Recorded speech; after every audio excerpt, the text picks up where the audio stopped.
বিশ্বনবী যে বলতো এই শাবান মাস হলো আমার মাস আর রমজান হলো আল্লাহ তাআলার মাস, বিশ্বনবী যে বলেন শাবানু শাহরি ও রমাদানু শাহরুল্লাহ, শাবান হলো আমার মাস আর রমজান হলো আল্লাহ তাআলার মাস। সুবহানাল্লাহ। আর যেই মাস রসুল নিজের মাস বলেছে এই মাসের দাম কম না বেশি? কম না বেশি? রসুলের দিকে যেই জিনিস সম্বোধন করা হয়, সম্পর্ক করা হয়, ওই জিনিসের দাম কমে না বাড়ে? যায়েদ ইবনে হারেসা তিনি একজন কৃতদাস ছিলেন, গোলাম ছিলেন। যদিও যায়েদ ইবনে হারেসা কৃতদাস ছিলেন, গোলাম ছিলেন, কিন্তু গোলাম ছিলেন রসুলের গোলাম, এই জন্য তার দাম কমছে না বাড়ছে? আওয়াজ করে বলতে হবে, কমছে না বাড়ছে? যায়েদ ইবনে হারেসা যদিও কৃতদাস ছিলেন, কিন্তু আল্লাহ তাআলা তার সম্মান কিরকম বৃদ্ধি করেছেন? রসুলের কৃতদাস হওয়ার কারণে, গোলাম হওয়ার কারণে এরকম সম্মান বৃদ্ধি করে দিয়েছেন। গোটা পৃথিবীতে যত রাজা বাদশা ছিল, সব রাজা বাদশার চাইতে সম্মান মর্যাদা আল্লাহ যায়েদ ইবনে হারেসাকে দান করেছেন। শুধু তাই নয়, পৃথিবীতে অনেক মসজিদ রয়েছে, হাজারো কোটি মসজিদ রয়েছে, আছে কি নাই? পৃথিবীতে হাজারো কোটি মসজিদ রয়েছে, কিন্তু যেই মসজিদের সম্পর্ক রসুলের সাথে, মসজিদে নববী, সেই মসজিদের দাম অন্য অন্য মসজিদের চাইতে কম না বেশি? কিরকম বেশি?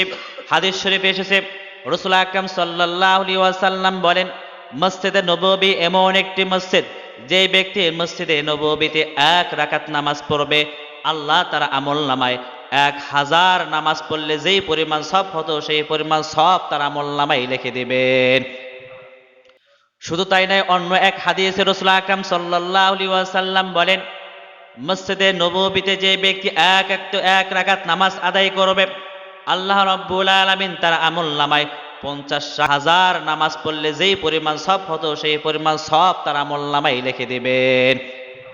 সুতরাং বিশ্বনবী যে বলছেন শাবানু শাহরি, শাবান মাস হলো আমার মাস, সুতরাং যে ব্যক্তি শাবান মাসে কাজে লাগাবে, ইবাদত বন্দেগী করবে, তার মান মর্যাদাও বৃদ্ধি করে দিবেন। তিনি কে? আওয়াজ করে বলতে হবে, তিনি কে? আল্লাহ। মুহতারাম হাজিরিন, চন্দ্র মাস অনুযায়ী এখন যে মাস চলছে, এই মাসের নাম হলো শাবান মাস। কি মাস? শাবান মাস। আর শাবান মাস হলো গুরুত্বপূর্ণ একটি মাস, সম্মানিত একটি মাস। শাবান এটি আরবি শব্দ, এর অর্থ হলো বিস্তৃত হওয়া, ছড়িয়ে পড়া। আল্লাহ রাব্বুল আলামিন এই মাসে আল্লাহ তাআলা তার জমিনের মধ্যে তার রহমত বরকত নাজিল করেন, তার বান্দাদের উপর রহমত বরকত বিস্তৃত করেন। এই জন্য এই মাসকে বলা হয় শাবান মাস। শাবান মাস কেন শাবান মাস বলা হয়? এই মাসে রহমত বরকত নাজিল করেন কে? আল্লাহ। এই জন্য এই মাসকে বলা হয় শাবান মাস।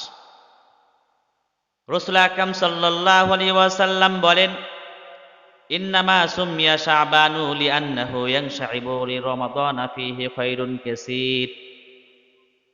এই শাবান মাসকে এই জন্যই শাবান বলা হয়, শাবান মাসকে এই জন্যই শাবান বলে নামকরণ করা হয়েছে, কারণ এই শাবান মাসে আল্লাহ তাআলা রমজানের জন্য রহমত বরকত নাজিল করে দেন। সুবহানাল্লাহ। এই শাবান মাসকে এই জন্যই শাবান বলে নামকরণ করা হয়েছে, কারণ এই মাসে আল্লাহ তাআলা রমজানের জন্য পৃথিবীতে প্রচুর পরিমাণ বরকত রহমত নাজিল করেন। সুতরাং যারা এই শাবান মাসকে কাজে লাগাবে, এই শাবান মাসে বেশি বেশি আল্লাহর ইবাদত বন্দেগী করবে, বেশি বেশি নফল ইবাদত করবে, নফল রোজা রাখবে, জিকির আজকার করবে, আল্লাহ তাআলা তাদেরকেও সম্মানিত করে দিবেন। সুবহানাল্লাহ।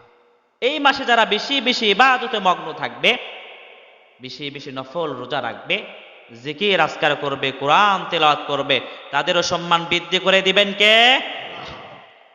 শেখ আব্দুল কাদের জিলানী রহমতুল্লাহ আলাইহি বলেন, শাবান হলো সম্মানিত একটি মাস। শাবানের মধ্যে 5টি হরফ রয়েছে। কয়টি হরফ? শাবানের মধ্যে 5টি হরফ রয়েছে, আর 5টি হরফ এক একটি হরফ এক এক দিয়ে সম্মান মর্যাদা বোঝায়। শাবানের মধ্যে 5টি হরফ রয়েছে, অর্থাৎ শিন, আইন, বা, আলিফ, নুন, এই 5টি হরফ রয়েছে, আর 5টি হরফে এক এক দিক দিয়ে সম্মান বোঝায়। অর্থাৎ শিন অর্থ হলো শারাফুন অর্থাৎ সম্মান, আইন অর্থ হলো উলুওয়ান অর্থাৎ সমৃদ্ধি, বা অর্থ হলো বিররুন নেক, আলিফ অর্থ হলো উলফাতুন ভালোবাসা, নূর অর্থ হলো নূরুন আলো। অর্থাৎ যে ব্যক্তি এই শাবান মাসকে কাজে লাগাবে, শাবান মাসে বেশি বেশি ইবাদত বন্দি করবে, আল্লাহ তার জীবনকে দুনিয়া ও আখিরাতে সম্মানিত করে দিবেন। শুধু তাই নাই, যারা এই শাবান মাসে আল্লাহর ইবাদত বন্দি করবে, আল্লাহ রাব্বুল আলামিন তাদের হায়াতের মধ্যে, তাদের সম্পদের মধ্যে, তাদের মালের মধ্যে আল্লাহ তাদেরকে সমৃদ্ধি দান করে দিবেন। সুবহান। শুধু তাই নয়, আল্লাহ তাদের নেকের খাতাকে আমলের মাধ্যমে পরিপূর্ণ করে দিবেন। শুধু তাই নাই, আলিফ অর্থ হলো উলফাতুন, নুন অর্থ হলো নূর। অর্থাৎ যারা এই রমজান এই শাবান মাসকে বেশি বেশি কাজে লাগাবে, ইবাদত বন্দি করবে, আল্লাহ রাব্বুল আলামিনের ভালোবাসা এবং ঈমানের নূর তাদের অর্জন হয়ে যাবে। সুবহানাল্লাহ। যারা এই শাবান মাসে বেশি কাজে লাগাবে, এক নম্বর তাদের সম্মান হলো দুনিয়া ও আখিরাতে সম্মান বৃদ্ধি করে দিবেন কে? দ্বিতীয় নাম্বার ফজিলত হলো আল্লাহ রাব্বুল আলামিন তাদের হায়াতের মধ্যে, সম্পদের মধ্যে, তাদের সন্তানাদির মধ্যে সমৃদ্ধি দান করে দিবেন কে? আল্লাহ। তৃতীয় নাম্বার হলো আল্লাহ রাব্বুল আলামিন তাদের আমল নামাকে নেকের মাধ্যমে পরিপূর্ণ করে দিবে। আর চতুর্থ নাম্বার এবং পঞ্চম নাম্বার হলো আল্লাহ রাব্বুল আলামিনের ভালোবাসা এবং ঈমানের নূর আল্লাহ রাব্বুল আলামিন তাদেরকে দান করে দিবে। এই জন্য এই মাসে আমল করা দরকার আছে কি নাই?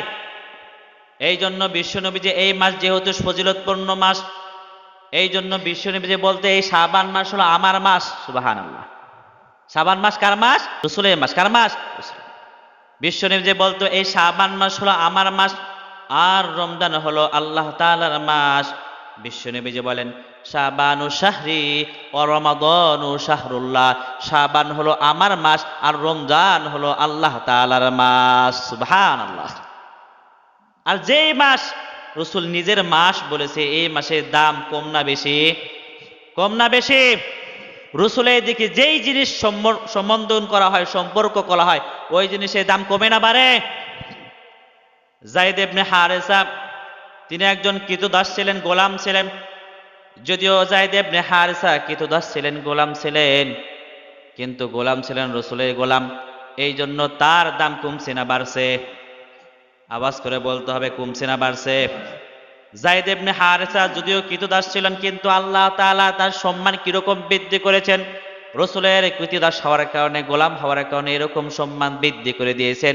গোটা পৃথিবীতে যত রাজা বাদশা ছিল, সব রাজা বাদশার চাইতে সম্মান মর্যাদা আল্লাহ যায়েদ ইবনে হারেসাকে দান করেছেন। শুধু তাই নয়, পৃথিবীতে অনেক মসজিদ রয়েছে, হাজারো কোটি মসজিদ রয়েছে, আছে কি নাই? পৃথিবীতে হাজারো কোটি মসজিদ রয়েছে, কিন্তু যেই মসজিদের সম্পর্ক রাসূলের সাথে, মসজিদে নববী, সেই মসজিদের দাম অন্য অন্য মসজিদের চাইতে কম না বেশি? কিরকম বেশি? হাদিস শরীফে এসেছে, রাসূল আকরাম সাল্লাল্লাহু আলাইহি ওয়াসাল্লাম বলেন, মসজিদে নববী এমন একটি মসজিদ, যে ব্যক্তি মসজিদে নববীতে 1 রাকাত নামাজ পড়বে, আল্লাহ তার আমল নামায় 1000 নামাজ পড়লে যেই পরিমাণ সওয়াব হতো, সেই পরিমাণ সওয়াব তার আমল নামায় লিখে দিবেন।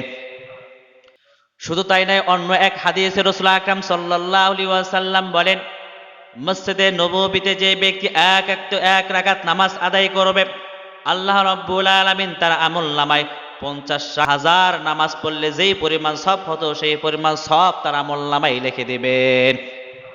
সুতরাং বিশ্বনবী যে বলছেন শাবানু শাহরি, শাবান মাস হলো আমার মাস, সুতরাং যে ব্যক্তি শাবান মাসে কাজে লাগাবে, ইবাদত বন্দি করবে, তার মান মর্যাদাও বৃদ্ধি করে দিবেন। তিনি কে? আওয়াজ করে বলতে হবে, তিনি কে? আল্লাহ। এই জন্য বিশ্বনবী যে বলেন রজব মাসের সম্মান হলো অন্য অন্য মাসের তুলনায় এরকম, যেরকম কোরআনের সম্মান অন্য অন্য কিতাবের উপর, সব কিতাবের মধ্যে সবচাইতে সম্মানিত কিতাব কি? কে? আল কোরআন। এই কোরআনের যেরকম সম্মান অন্য অন্য কিতাবের উপর যেরকম কোরআনের সম্মান, ঠিক তেমনি ভাবে রজবের সম্মান হলো অন্য অন্য মাসের উপর এরকম। আর শাবান মাসের সম্মান কিরকম? রাসূল বলেন আমার সম্মান যেরকম অন্য অন্য নবীদের উপর শ্রেষ্ঠ, ঠিক তেমনি ভাবে অন্য অন্য মাসের তুলনায় এই শাবান মাসের শ্রেষ্ঠত্ব মর্যাদা তেমন। সুবহানাল্লাহ। এই জন্য বিশ্বনবী যে এই শাবান মাসে বেশি বেশি রোজা রাখতেন, এই শাবান মাসে বেশি বেশি রোজা রাখতেন। কিরকম রোজা রাখতেন? আম্মাজান আয়েশা রাদিয়াল্লাহু তাআলা আনহু বলেন, বিশ্বনবীজি রমজানের পরেই যেই মাসে সবচাইতে বেশি রোজা রাখতেন সেই মাসের নাম হলো শাবান মাস। কি মাস? শাবান মাস। এই মাসে বিশ্বনবীজি সবচাইতে বেশি রোজা রাখতেন। রমজানের পরেই যে মাসে সবচাইতে বেশি রোজা রাখতেন তাই সেই মাসের নাম কি? এখন কোন মাস চলে? এই শাবান মাস। আম্মাজান আয়েশা রাদিয়াল্লাহু তাআলা আনহু বিশ্বনবীজিকে বললেন, ইয়া রাসূলুল্লাহ, ইয়া হাবিবাল্লাহ, আপনি এই শাবান মাসে সবচাইতে বেশি রোজা রাখেন। রমজানের পরেই যে মাসে আপনি সবচাইতে বেশি রোজা রাখেন তা হলো শাবান মাস। ইয়া রাসূলুল্লাহ, ইয়া হাবিবাল্লাহ, আপনি শাবান মাসে কেন এত বেশি বেশি রোজা রাখেন? বিশ্বনবী জবাব দিলেন, ও আয়েশা, শুনে রাখো, আমি শাবান মাসে এই কারণে বেশি বেশি রোজা রাখি, কারণ শাবান মাস এমন একটি মাস যে মাসে আল্লাহ রাব্বুল আলামিন সারা বছর যারা মৃত্যুবরণ করবে তাদের নামের তালিকা আল্লাহ রাব্বুল আলামিন মালাকুল মউতের হাতে দেয়। আর আমি চাই আল্লাহ তাআলা আমার মৃত্যুর পরোয়ানা এমন অবস্থায় লেখুক যখন আমি রোজাদার। সুবহানাল্লাহ। হে আম্মাজান আয়েশা রাদিয়াল্লাহু তাআলা আনহা যখন রাসূলকে জিজ্ঞাসা করলো, ও রাসূল, ইয়া রাসূলুল্লাহ, ইয়া হাবিবাল্লাহ, আপনি শাবান মাসে কেন এত রোজা রাখেন? রাসূল বললেন, ও আয়েশা, শুনে রাখো, এই মাসে আল্লাহ তাআলা যারা সারা বছর মৃত্যুবরণ করবে তাদের নামের লিস্টটি মালাকুল মউতের হাতে দেয়। আর আমি চাই আল্লাহ তাআলা আমার মৃত্যুর পরোয়ানা, আমার মৃত্যুর লেখাটা এমন সময় লেখুক যখন আমি কে? রোজাদার। যখন আমি কে? রোজাদার। এই জন্য আমি এই মাসে বেশি বেশি রোজা রাখি। এই মাসে বেশি বেশি রোজা রাখি। আর বিশ্বনবী যে বলেন, তাহইয়াউনা কামা তামুতুনা ওয়া তামুতুনা কামা তাহইয়াউনা, ও আমার উম্মতরা, শুনে রাখো, তোমরা যেভাবে মৃত্যুবরণ করবে হাসরের ময়দানে ঠিক তোমাদেরকে সেভাবেই উঠানো হবে। তোমরা যেভাবে মৃত্যুবরণ করবে হাসরের ময়দানে ঠিক তোমাদেরকে সেভাবেই উঠানো হবে। আমি আপনি যেভাবে মৃত্যুবরণ করব হাসরের ময়দানে সেভাবে আমাকে আপনাকে তুলবেন কে? আল্লাহ। এই জন্য ভালো করে মনোযোগ দিয়ে শুনবেন। সব সময় আল্লাহ তাআলাকে স্মরণ রাখবেন, মৃত্যুর কথা স্মরণ রাখবেন। কারণ কার কখন মৃত্যুর পরোয়ানা এসে যায়, কার কখন মৃত্যু হয় কেউ কি জানে? কেউ জানে না। এই জন্য ভালো করে মনে রাখবেন, সাথে সাথে মনে রাখবেন বিশ্বনবী যে বলেন, তাহইয়াউনা কামা তামুতুনা, ও আমার উম্মতরা, শুনে রাখো, তোমরা যে অবস্থায় মৃত্যুবরণ করবা ঠিক সে অবস্থায় তোমাদেরকে হাসরের ময়দানে তোলা হবে। সুতরাং আমি আপনি যদি মৃত্যুবরণ করে গুনাহ কাজে লিপ্ত হওয়া অবস্থায় আমি আপনি গুনার কাজ করতেছি, আমি আপনি জুলুম অত্যাচার করতেছি, এভাবে যদি আমি আপনার মৃত্যু হয় তাহলে আমার আপনার হাসর হবে এমন অবস্থায়, আমাকে আপনাকে হাসরের ময়দানে এমন অবস্থায় তুলবে যে সময় আমি গুনার কাজ করতেছি। নাউজুবিল্লাহ।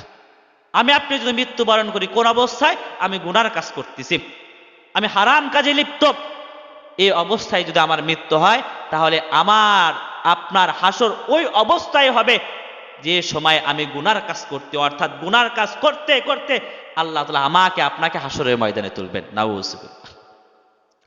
সুতরাং যারা সুদ খাওয়া অবস্থায় মৃত্যুবরণ করবে, সুদের সাথে লেনদেন করা অবস্থায় মৃত্যুবরণ করবে, হাসরের ময়দানে তাদেরকে সুদখোরদের কাছে, সুদখোরদের কাতারে তাদেরকে দাঁড় করাবেন কে? ঠিক তেমনি ভাবে যারা বেনামাজি অবস্থায় মৃত্যুবরণ করবে, যারা নামাজ না পড়ে কবরে যাবে, হাসরের ময়দানে আল্লাহ রাব্বুল আলামিন তাদেরকে বেনামাজি অবস্থায় হাসরের ময়দানে তুলবেন। নাউজুবিল্লাহ। আমাকে আপনাকে আল্লাহ তাআলা হাসরের ময়দানে বেনামাজি অবস্থায় তুলুক। আমি আপনি কি চাই? কথা বলেন না, কে চাই? তাহলে কি নামাজ পড়তে হবে না নামাজ ছাড়তে হবে? মুহতারাম হাজির, মনে রাখবেন, আমি আপনি যদি নামাজ না পড়া অবস্থায় মৃত্যুবরণ করি, মুসল্লি না হয়ে যে মৃত্যুবরণ করি, 5 ওয়াক্ত নামাজ সঠিকভাবে আদায় না করে যদি মৃত্যুবরণ করি, বেনামাজি হয়ে যদি মৃত্যুবরণ করি, তাহলে হাসরের ময়দানে আল্লাহ রাব্বুল আলামিন